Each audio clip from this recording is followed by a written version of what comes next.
Diego Maradona, a god in Argentina, had masterminded their 1986 World Cup success, but not without controversy. I'd scored a goal with my hand in a kickabout before. Now I'd done it in a World Cup and they didn't see me. Moments later, he scored one of the greatest goals in history. I think it's a goal you dream about, and not just because I scored it. And he had inspired Napoli, a modest team before his arrival, to unprecedented success. We won the UEFA Cup, the Italian Cup, so many things with Napoli.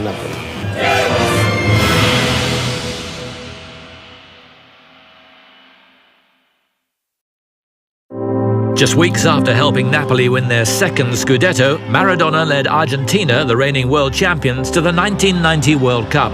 The defence of their crown took place in Italy, a home from home for the captain, and it began badly. The holders suffered a 1-0 defeat against Cameroon in their opening match, but managed to qualify for the last 16. All was not well, however. The squad was beset by injuries, including Maradona. We knew that the injured players had to be well looked after, because in a World Cup, if you have 3 injured players, it's a catastrophe. With just 2 injured players, it's a nightmare. And with only 1 injured player, the team is in a mess. So you have to have luck. Many thought Argentina's luck had run out. In the last 16, they met their deadliest rivals, Brazil. They'd won their group with a 100% record. Brazil were fancied to reach the final. We knew that we'd got there with injuries and suspensions, but we prepared ourselves to play our game with these disadvantages. We knew that we couldn't make any mistakes, given what we had. We played against a great team. They just hammered us. For me, it was one of the best teams Brazil has had in the last few years at the World Cup. Outplayed perhaps, but never outfought. Once again, Argentina had their captain to thank. We grew in strength. We had 1 or 2 chances, and then came the final blow, with Diego taking out 2 or 3 players, and Cani beat the keeper to the ball. Claudio Canigia's goal proved to be the winner. Argentina were in the quarter-finals. That's why Maradona was Maradona. He was capable of that move even with a badly swollen ankle. Even today, they're still saying that it's incredible he went past players who were that strong, and they couldn't bring him down. We knew that Diego always did one special thing during the 90 minutes, and thank God he did. That game against Brazil gave us an incentive. Beating Brazil, and even more so when nobody thought we could, gave us the first great moment of joy of that World Cup, and the confidence boost to know that with what we had, and because of everything that had gone before, we could go as far as we did 4 years earlier. And they were on their way to doing so. Victory over Yugoslavia in the quarter-finals after a penalty shootout meant they faced a semi-final against hosts Italy. In a press conference he said, "Neapolitans, you shouldn't forget that in Italy they do not consider you to be Italians." Italy may have been the host nation, but the semi-final was held in Naples, a place where Maradona was worshipped like a god.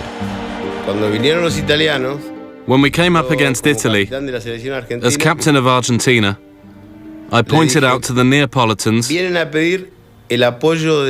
the country comes and asks for your support for just 1 day of the year.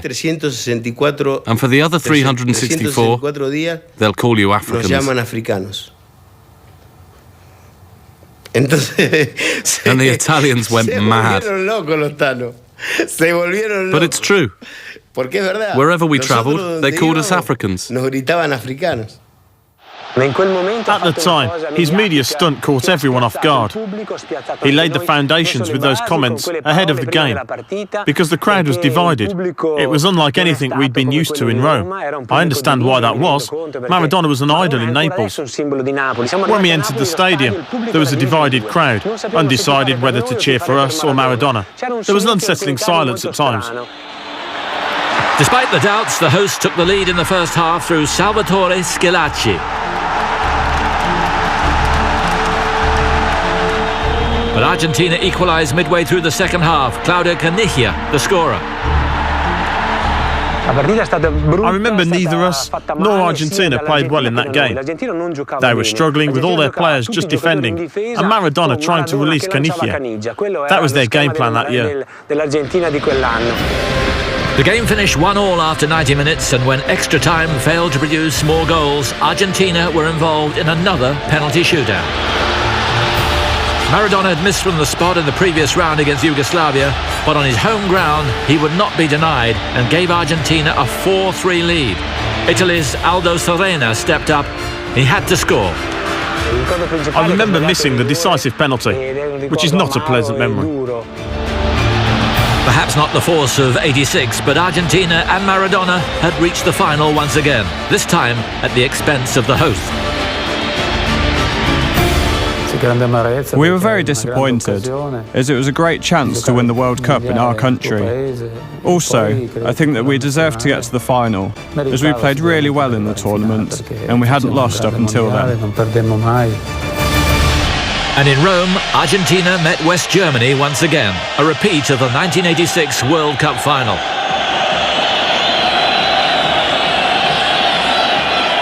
The match, though, was a pale imitation of 4 years previously, as were Maradona and his team, though the effort was never in doubt.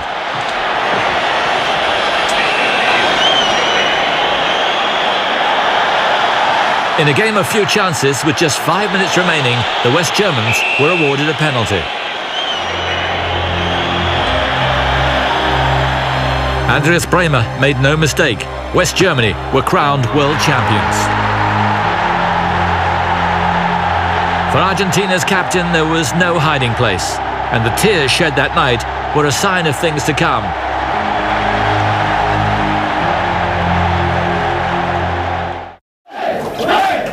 In September 1990, Maradona led Napoli to the Italian Super Cup title, when in essence his career in Italy was over. The following year, he failed a drugs test and was served with a 15-month ban from the game. Off the pitch, reports suggested his private life had descended into chaos and that his drug-taking had become rife. When his ban expired in July '92, Maradona was still contracted to Napoli. But he insisted on leaving and returned to Spain, joining Sevilla, then managed by his former national coach, Carlos Bilardo. But after just one season, he returned to Argentina.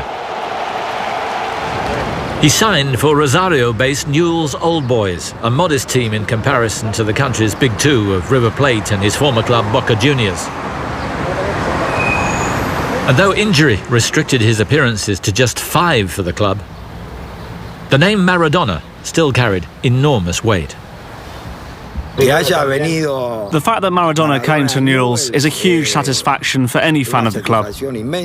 Of course, it's fantastic that Newell's became famous around the world through Maradona, and we're very grateful to him for having worn our shirts. In the summer of '94, Maradona was without a club and out of shape. But in the United States, the World Cup was calling. I had to run at 16 kilometers per hour on the treadmill and lose almost 16 kilos. And I had to lock myself in without being able to see my family.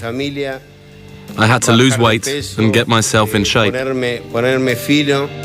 Argentina began well. A Gabriel Batistuta hat-trick helped them beat Greece 4-0 in the opening game, which was followed by a 2-1 victory over Nigeria. That was a World Cup where we had a chance. We were playing well. We had a solid team. We had everything you need to win. Experienced and versatile players. And we were looking good. And of course we had Diego. Maradona scored the other goal in the win against Greece. His joy was unmistakable. But the celebration told an altogether darker story. We have received the results of this counter-analysis, and also this result was positive. The positive result was for the banned substance ephedrine, and the subject of the test was Diego Maradona. He was sent home in disgrace and forced to serve a second 15-month ban from football. I accept all the responsibility. They made a mistake with my medication, and all the sacrifices I'd made in preparation went to waste. That was the price I paid. In '94, I think if what happened hadn't have happened, would have been champions. As a nation reeled, the team floundered. Without their talisman, Argentina were eliminated in the last 16 by Romania. Maradona eventually returned to his spiritual home, La Bombonera, to play for his beloved Boca Juniors once again. But in 1997, he decided enough was enough and retired. It was the end of a very special era. Maradona had made just 70 appearances for Boca, scoring 35 goals. Yet in 2001, the famous stadium hosted an emotional farewell for a living legend.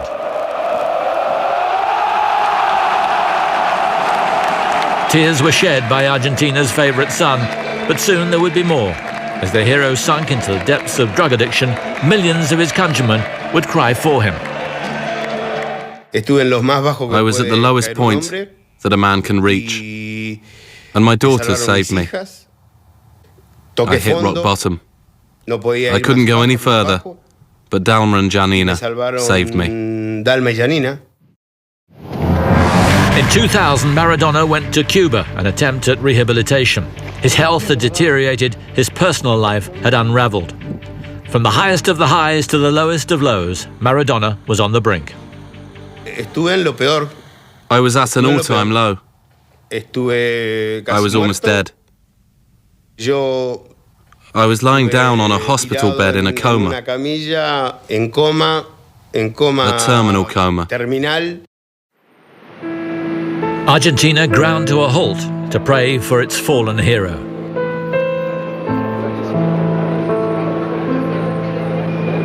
Dalma told me, "You've got to live for me." And when she said that to me, that's when it hit home. Because the truth is, let's not deceive ourselves.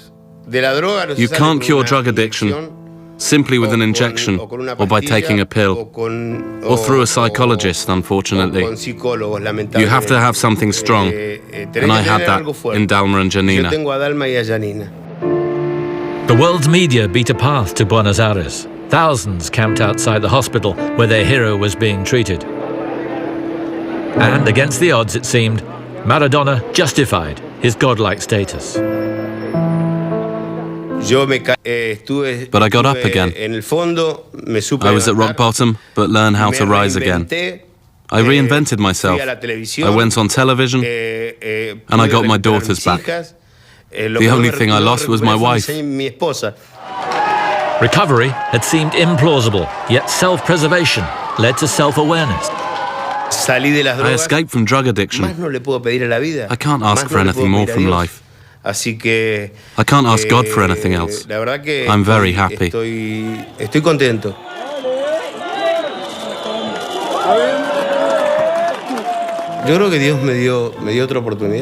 I think that God gave me another chance, and I've got to take advantage of it. If I don't, then I'm an idiot. I've got two wonderful daughters, and I've got my grandson, Benjamin. Benja. He's beautiful. Divine. He's going to be a left-footer as well, not right-footed. Whatever he did, Diego Maradona could always make headlines. And in 2008, he did it again. Argentina manager Alfio Basile had resigned during the qualifiers for the 2010 World Cup. Maradona took his place. It's very different from being a player. Being a player was much more enjoyable, and to be honest, you're happier. Because as a coach, you have to think about 25 players who must be united and who need to learn from your experience. There are some players who arrive tired. Others have fitness problems that you need to sort out. So being a coach is much more complex. With little experience behind him and little success, Maradona was untried as a coach. The Argentinian FA had taken a huge gamble. But nobody could question his pride or his passion for the job.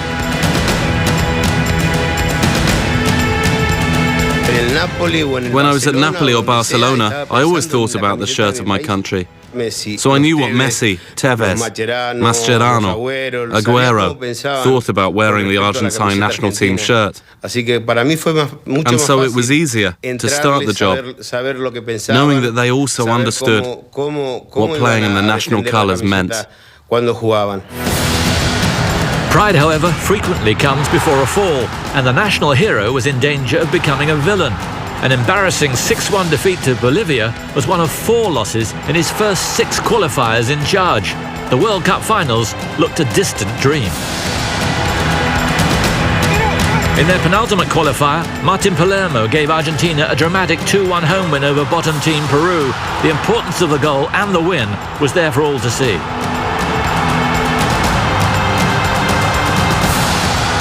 In their final qualifier against Uruguay, a draw would suffice. Mario Ballatti's goal proved to be the winner, and the celebrations began. Maradona would lead Argentina in South Africa.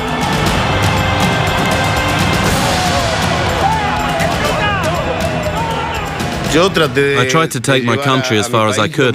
It's difficult, because people think that I can achieve the same things now that I achieved as a player. Once again, Maradona's hero status was secure. Argentina set off for South Africa, and amongst the adoring public, expectations were high. The same applied to the man in charge. I said that we're going to qualify, and that we're going to try and win the World Cup, because I had a great squad, and in Messi, the best player in the world.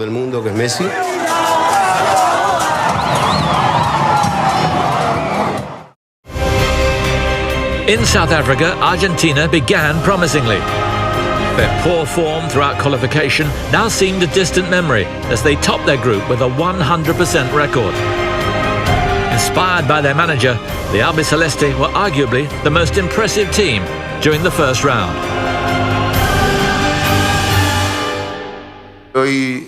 Today, apparently we're playing the best football around, but that's not true. We've got to keep working hard and concentrate on the task in hand.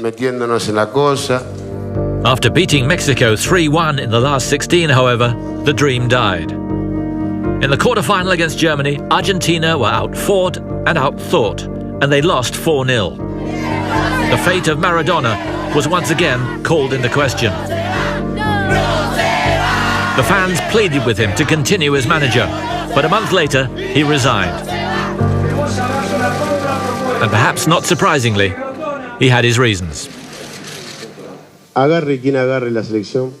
Whoever takes over the national team job from me will discover that there are traitors lurking around every corner. And there are people who aren't interested in the good of Argentinian football. They have only their own interests at heart. After a 10-month sabbatical, in May 2011, Maradona raised eyebrows once again. He accepted an offer to become manager of Al Wasl in the United Arab Emirates. Acá está.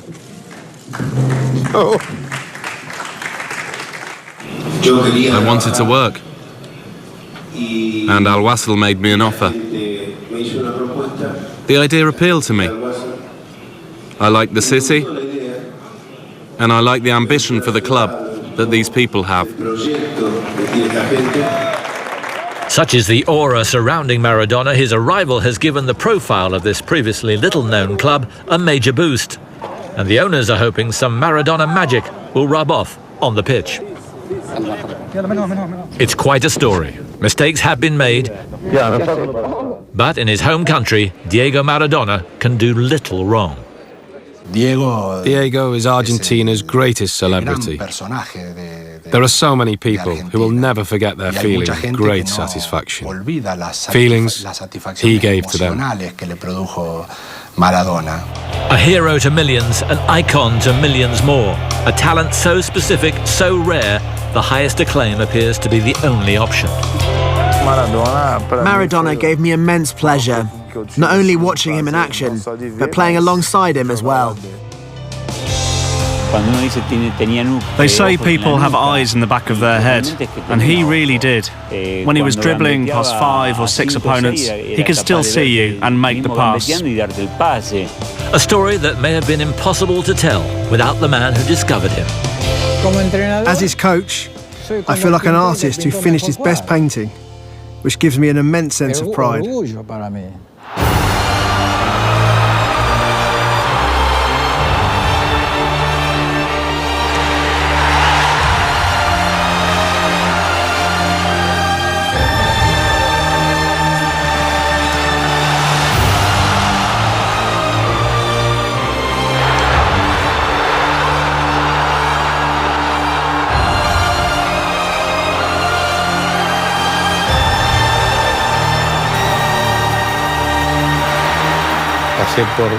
I've had very good times, and some very bad ones too. If some people remember me as the best footballer that ever lived, or the second best or third best, that's not important. I'd like to be remembered as a good guy. Just a good guy. Un buen tipo.